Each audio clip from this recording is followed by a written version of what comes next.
ትሰማለህ? የወደክለት የቅርብ ዘመድ ባዳ ይሆናል። ማጣት ሲገርፍህ ያከበረ ሁሉ በንቀት ዓይን ያሳቅቅሃል።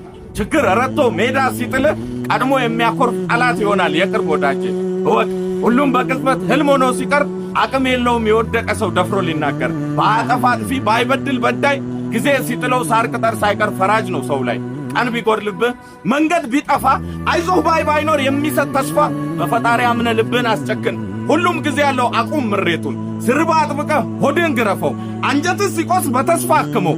አፍ እንኳን ቢሸት በጥርስ ሸፍነ ካርተንበረከክ ታሸንፋለህ እንጂ መንጋ ተከታይ ቢኖርህ ስትቆም የወደክለት ከጸጸት በቀር አብሮህ አይቆይም። ወድቀህ ተረተህ እጅህን ስትሰጥ አቅም ታጣለህ ለመከራከር ስምህ ተሽሮ ሌላ ስም እንዲሰጥ። ትሰማለህ? ዓለም ጀግና እንጂ ፈሪ አትዘክርም። ሰው ከወደቀ ምረዳው የለም። አብሮ ቢበላም አብሮ ቢጠጣም ሕይወት ስትከብድ የእናት ልጅ እንኳን ካንተ ለመራቅ ምክንያት አያጣም። ስለዚህ ወዳጆች ሸሹኝ ዘመድ ራቀኝ ማለት ተውና ለመቆም ሞክር የራስ ነፃ አውጪ ሁንና ጀግና። ቀንም ይጎርላል ይሞላል ደግሞ ሰውም ይርቃል የቆመ መስሎት ተጋድሞ። ዋናው መከራ ሳይሆን መውደቁ መነሳቱ ነው ጀግንነት ወርቁ። ወዳጄ ጠንከር በል ሰምተኸኛል?